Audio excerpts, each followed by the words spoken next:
Good day to you, Mrs. Roster. Good day, Dr. Watson. Bye, Mr. Holmes. Good day, Doctor. Goodbye. Goodbye, Mrs. Roster. Mrs. Roster.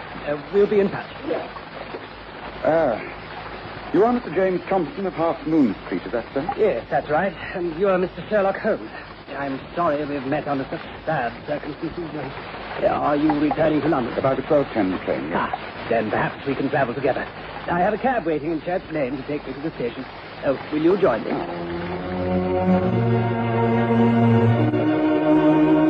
Our meeting with James Thompson had all happened so naturally that I couldn't believe it had been contrived. And yet Sherlock Holmes, with his usual diplomacy, managed to get far more information out of the lawyer on our train journey home than I would have dreamed possible. It was almost as though he'd arranged the whole thing. Oh, yes, it was Dr. Roster who introduced me to the professor. That was some time ago. A great tragedy. He was a very fine man and apparently a selfless worker. He gave everything to science and, well, made nothing out of it at all. That's extremely sad.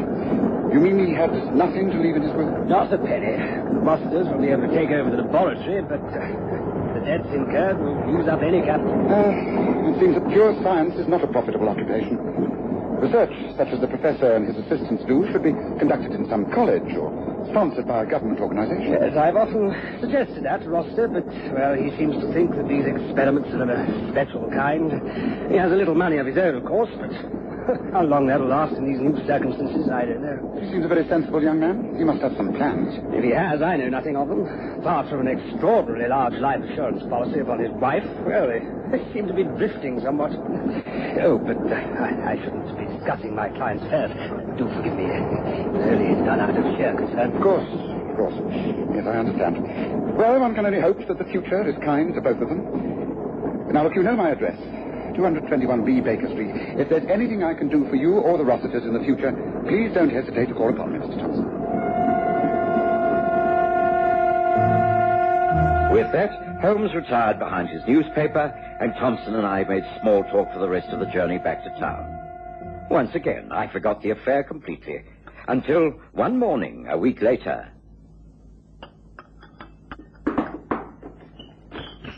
Mr. James Thompson to see you, Mr. Holmes says it's urgent. Oh, show him in, Mrs. Hudson. Show him in at once. Pray do pardon this intrusion, Mr. Holmes. Dr. Watson, I had to call immediately. You will not have heard the terrible news. It's from Hat's End. Dr. Roster. His wife, Eileen. She has died. What? Good gracious, when did this happen? Yesterday evening. It seems that pills she caught at the professor's funeral must have turned to pneumonia. After a short illness, she died at Harrow Lodge. I heard late last night. This is a great tragedy, Thompson. Have you made full inquiries? I mean, who was the doctor? I presume they called one in. Yes, a local man. There are only two in Hat's End. This fellow is Cyrus Mortimer. He was too late to get Eileen into hospital. By the time he got to her bedside, she was dead. Really, Mr. Holmes, it does seem as though that place is doomed to tragedy. How has Rossiter taken it? I gather he's most upset.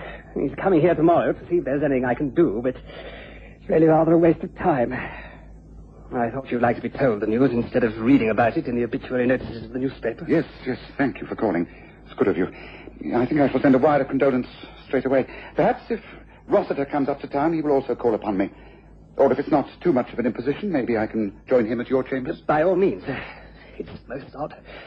I have the strangest feelings about these two deaths, Mr. Holmes. They're both from natural causes, of course, but I am disturbed about them. It makes me fear that, well, that perhaps John Rossiter's own life may be in danger. I know it sounds absurd, but, well, they say tragedy often strikes in threes, don't they? Well, I shall be at my offices all tomorrow morning. Rossiter is due at 11. Please feel free to join us at any time after that hour. And now I must go. There is much to be done. Oh, sad business. Yes, indeed, a sad business. After James Thompson left us, Holmes sat for a long time in his chair by the fire, his unlit pipe clenched in his teeth and the fingers of his thin hands placed together. He stared at the flames, stirring himself only to say, "It's not often that I'm tempted to agree with another person's intuitions, Watson. I'm a person who deals in facts only, but I'm inclined to agree with Thompson. There's so much missing, so much that cannot be explained. Oh, well, Meanwhile, I shall return to my animal studies on hibernation. Oh, Holmes, ever since the professor invited you to interest yourself in his experiments, you've become obsessed with the idea of suspended life. As a medical man, I'm used to seeing death as it really is. I can only say what I said in the beginning. It's a fantasy, and one far ahead of its time. Such things should be left alone, and that's that. Although I was quite dogmatic in my viewpoint, I still agreed to accompany Holmes the next morning to meet John Rossiter and give my condolences. Much to my surprise, Holmes appeared to be rather unsympathetic. He asked a great deal of questions that I personally thought unnecessary. I do hope you have finished any business you've been discussing, Dr. Rossiter. Yes. There isn't very much. Just a question of money for the funeral. 2 deaths in such a short time is a severe draining on my savings. Mr. Thompson has agreed to advance me a small loan upon my wife's life policy. Ah, I see. When is the funeral to take place, may I inquire? In 2 days' time. Arrangements have been made with the same funeral parlor as before, but Eileen is still lying at home, back at Harrow Lodge. I simply haven't been able to say goodbye to her. It is weak of me, I know. Now, if you would excuse me, I really must be getting back there. Thank you for your condolences, and thank you for your financial support, Mr. Thompson. You will excuse me now, won't you? Yes, of course. I'll walk with you to the station, if I may, Dr. Rossiter. Yes, of course. I come, Watson. I'll see you out, gentlemen. If there is anything further I can do, then please call upon me, won't you? A good day to you. Good day, Mr. Thompson. You must forgive me if I have seemed a little abrupt this morning, Dr. Rossiter.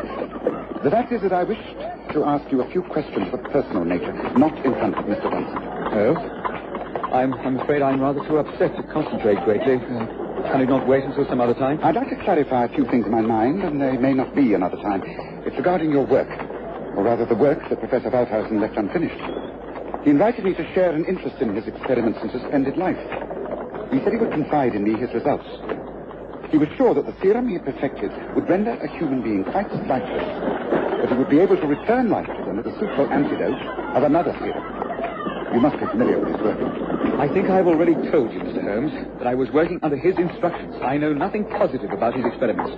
You do not propose to consider continuing work? I do not. And what is more, now that my wife is dead, I shall sell everything I possess and travel abroad. America, most likely.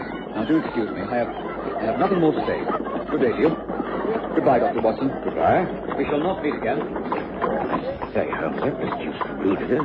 The poor fellow's bereaved but a day, and you've upset him enormously. Yes, indeed I have. And yet... Gracious, what's this? Carriage and horse out of control. Stand back, Watson. I can't head him this way. What the devil? Rossiter's crossing the road. Watch out! Watch out! Watch out!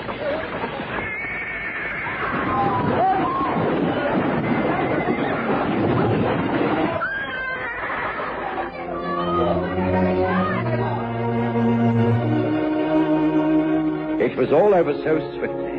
The runaway horse and carriage knocked over John Rossiter. He disappeared under flying hooves and the heavy wheels. By the time the carriage had been stopped and order returned, I had examined the body. Rossiter was dead. He must have been killed instantly. And he's dead, Holmes. You're right. So was Thompson. It's a case where death comes in 3. Watson, I don't wish to appear heartless, but there's a great deal more at stake here than it appears. We must summon the police and leave this all to them. You and I are taking a 4-wheeler and heading for Harrow Lodge. If my theory is correct, we may still be in time to prevent a third tragedy. Come along.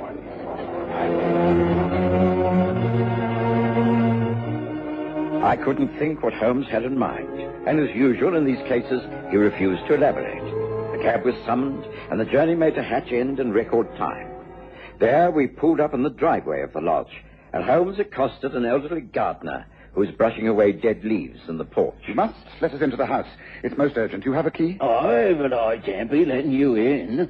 Not till the master comes. Your master won't be coming back, and it's important that we enter the house. I am a private detective and known to the police. I insist that you let us in immediately. Well, this has been most irregular, but if you promise not to touch anything... I make no promises, but I will take full responsibility. Hurry, man, hurry. Reluctantly, the old gardener unlocked the front door, and Holmes immediately made his way to the professor's laboratory. I found the body of Eileen Rossiter laid out in a downstairs room. I examined her. She was dead, all right. In less than 5 minutes, Holmes was back with me. He carried a doctor's bag in one hand and placing it on the table said, I hope I'm right, Watson. I'm sure I am. Here, look at this. Now, see. This, the white fluid in the tube. And this, the hypodermic syringe. Now, here, this is more your job than mine. Inject this into a main artery. Holmes, are you serious? This woman's dead. She is not. She only appears to be. Use the syringe.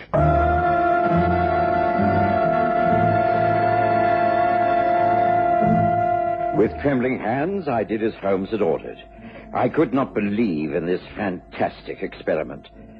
After the injection, we stood at the trestle table for what seemed like hours before I noticed the color returning to the woman's cheeks.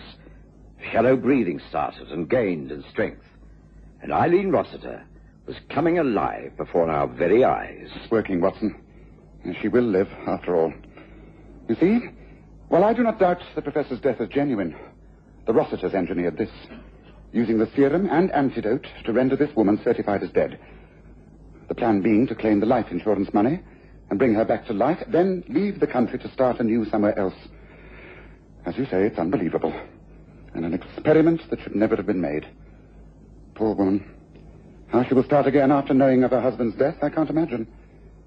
But we've saved her life, Watson. She must make up her own mind how she uses it. Poor soul.